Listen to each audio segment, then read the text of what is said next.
Assalamualaikum warahmatullahi wabarakatuh. Jumpa kembali dengan saya Bung Warta. Ngopi bareng Bung Warta, bukan omong kosong. Teman-teman, malam ini Bung Warta ingin ngomong soal perdukunan ini. Kalau orang bilang dukun apa yang benar-benar dia ikhlas menolong, nggak pakai tipu-tipu misalnya, kadang-kadang ada tuh oknum paranormal atau oknum dukun yang suka tipu-tipu. Tapi kalau ini benar-benar dia nolong orang. Dukun yang paling benar-benar nolong orang itu ya dukun bayi atau paraji. Kita sekarang ngomongin soal paraji ya, dukun bayi. Di setiap kampung itu, ini kalau ngomong di pedesaan ya, entah kalau di perkotaan tuh. Kayaknya kalau di perkotaan udah mulai hilang ini yang namanya dukun bayi. Tapi kalau di daerah-daerah pedesaan pasti masih ada yang dukun bayi. Dukun bayi itu adalah orang yang secara adat dia dipercaya punya kemampuan untuk menolong persalinan gitu. Jadi kalau orang-orang dulu itu ya memang percaya kepada dukun-dukun bayi untuk membantu persalinan, karena dulu kan bidan jarang juga ada bidan di kampung-kampung. Makanya kalau ada yang melahirkan itu cepat panggil dukun bayi. Sekarang pun masih ada dukun bayi ini atau paraji, masih ada. Cuman memang fungsi dia untuk persalinan secara medisnya itu dia menjadi mitra bidan. Kalau sekarang sudah ada bidan desa itu. Bidan-bidan desa. Jadi fungsi paraji itu ya bermitra dengan bidan. Pada akhirnya dia membantu juga persalinan, tapi hanya memandikan, kemudian secara adat saja, secara adat dia apa ya, kalau ada itu kan adat-adat untuk bayi itu, misalkan jampi-jampinya atau kemudian memasangkan apa itu tali gitu kan di pusernya gitu. Jadi hanya fungsi adatnya saja ya, memandikan juga. Keberadaan dukun bayi ini kan sudah lama ada dia. Ini sudah dari zaman Nusantara dulu, belum ada Indonesia juga. Yang namanya paraji itu sudah ada, sudah dikenal di masyarakat Indonesia ini. Uniknya paraji ini, rata-rata yang menjadi paraji itu biasanya turun temurun. Kampung ada paraji itu biasanya turun temurun. Nah, dari beberapa penuturan paraji yang angkatan tahun 80-an, 90-an, mereka itu rata-rata mempunyai sebuah pengalaman pengalaman spiritual sebelum akhirnya mereka mempunyai sebuah keahlian untuk menjadi paraji. Paraji itu mereka punya pengalaman, biasanya pengalaman mati suri. Mati suri itu kan kadang-kadang orang sakit tiba-tiba seakan-akan dia berhalusinasi, dia pergi ke suatu tempat nanti ngelihat jalannya itu mulus, rata, pohon-pohonannya sama tinggi gitu kan, berhalusinasi. Kemudian nanti dia tiba di suatu tempat, dan di tempat itu dia akan ketemu dengan orang-orang yang sudah meninggal. Nantinya dalam pertemuannya itu nantinya biasanya dia diusir gitu, disuruh pulang lagi. Ngapain katanya kamu kesini, tempat kamu katanya bukan di sini, ayo sana pulang. Biasanya nanti dianterin tuh pulang dianterin dekat kampung kita gitu, nanti dilepas. Nah kadang-kadang disitulah terjadi ada yang diludahi tangannya gitu oleh orang-orang tetua dulu yang sudah tidak ada gitu, yang sudah meninggal. Nah dari situlah biasanya ketika nanti dia sampai di kampungnya, sadar dari mati suri itu, sembuh, nanti dia punya sebuah keahlian untuk menjadi dukun paraji. Nah dari mana dia bisa mantranya gitu? Saya pernah itu ketemu dengan seorang dukun paraji. Saya tanya itu, terus kalau udah dibawa mati suri gitu, terus udah pulang, kalau jampenya ini dari mana nek? Gitu kata saya kan, saya tanya gitu. Ternyata jampe itu nanti datangnya dari mimpi.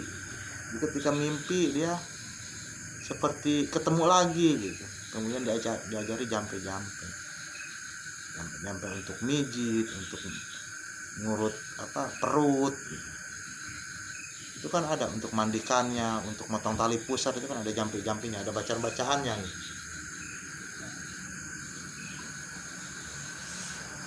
Dukun paraji ini selain mereka itu menangani persalinan, mereka juga kadang-kadang dimintai jasa untuk pijit. Ada yang memang pijit perempuan yang misalnya tidak enak badan gitu. Atau pijit orang menggeser kandungannya gitu, kandungannya agak kurang pas gitu karena sehingga agak sakit, maka dibetulkan lagi gitu letak si cabang bayinya itu oleh dukun bayi tadi. Juga dia ketika ada bayi yang nangis terus gitu, rewel, biasanya orang-orang pergi juga ke dukun paraji, termasuk mengurut, memijit bayi itu dukun paraji biasanya dipercayakan. Jadi dukun paraji ini memang menjadi sebuah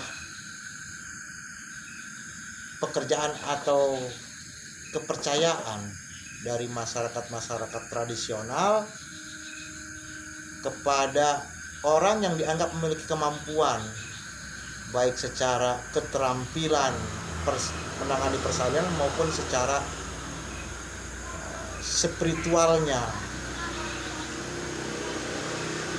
Kemudian ada juga mitos, ini mitos bukan mitos ya, kebiasaan orang. Kalau dulu itu kan masih zaman belum ada listrik ya, listrik belum ada. Orang itu kalau nyusul dukun paraji nggak boleh satu orang.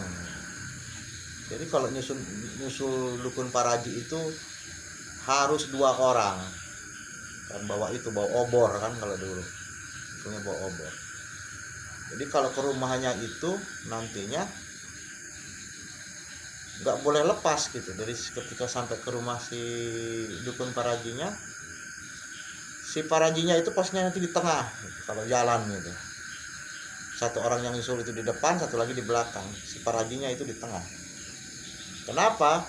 Karena khawatir nantinya ada makhluk gaib yang menyerupai paraji tadi, paraji palsu. Hanya yang satu di depan, ada paraji di tengah, baru di belakangnya seorang lagi. Jadi gak bakal berubah tuh. Takutnya nanti ketika ditaruh di depan tiba-tiba hilang, jadi udah ganti orang, atau ditaruh di belakang tiba-tiba hilang lagi, diganti oleh makhluk halus. Jadi seperti itu kepercayaannya. Makanya mereka sangat hati-hati ketika menyusul paraji itu, karena dikhawatirkan nanti berubah atau parajinya hilang, ternyata ada makhluk gaib yang meniru-niru jadi paraji itu. Dulu ketika pemerintah mulai menggencar-gencarkan yang namanya paraji, karena memang dianggap bahwa paraji ini tidak memiliki secara medis gitu, keahlian secara medis menangani persalinan. Karena yang dianggap secara medis sesuai dengan keilmuannya menangani persalinan ini adalah bidan. Makanya bagaimana untuk menghilangkan paraji itu di era tahun 90-an, pemerintah juga pernah membuat program dulu itu kan ada sekolah kebidanan atau di SPK gitu kalau dulu. Itu ada beasiswa untuk anak paraji. Jadi anak paraji itu memang agar sekolahnya nanti dia dapat beasiswa ke sekolah perawat atau ke sekolah kebidanan itu. Kalau dulu itu setingkat SMA juga itu sekolah perawat, setingkat SMA, SPK gitu, sekolah perawat kesehatan. Itu setingkat SMA. Jadi dari SMP bisa ke situ, tapi memang orang-orang pilihan. Paling satu angkatan itu hanya 40 orang gitu yang diterimanya itu untuk masuk ke SPK itu. Kenapa ada program beasiswa ini untuk anak-anak paraji? Agar nanti keahlian menjadi paraji ini tidak menurun gitu. Tidak menurun ke anak cucunya. Agar anak cucunya nantinya beralih tetap menangani persalinan tapi sebagai bidan gitu. Sehingga itu diadakan program untuk anak-anak paraji. Tapi akhirnya program itu ya hilang dengan sendirinya. Kemudian akhirnya strategi dirubah lagi oleh pemerintah. Sekarang strateginya adalah paraji itu menjadi mitra bidan. Jadi menjadi mitra bidan. Paraji itu difokuskan untuk memandikan bayinya, kemudian untuk ya hal-hal yang kaitannya membantu bidan lah gitu. Karena proses langsung persalinannya itu tetap oleh bidan. Jadi paraji fungsinya hanya membantu, secara adat saja dia membantu. Artinya memang tidak dihilangkan paraji ini, tapi dirangkul oleh bidan. Itulah seputar paraji. Jadi kalau zaman dulu itu banyak yang lahirannya dibantu oleh paraji, walaupun sampai sekarang juga masih ada yang lebih percaya kepada paraji gitu, daripada kepada bidan gitu. Masih ada sekarang juga. Ya itulah, mengenal apa itu paraji atau dukun bayi. Mereka juga orang-orang yang berjasa menolong sesama, membantu persalinan.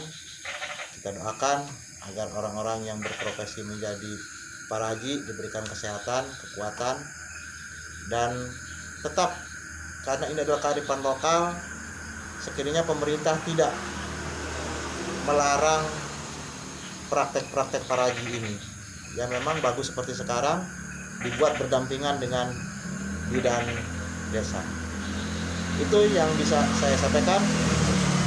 Ngopi bareng Bung Warta, tetap semangat. Assalamualaikum warahmatullahi wabarakatuh.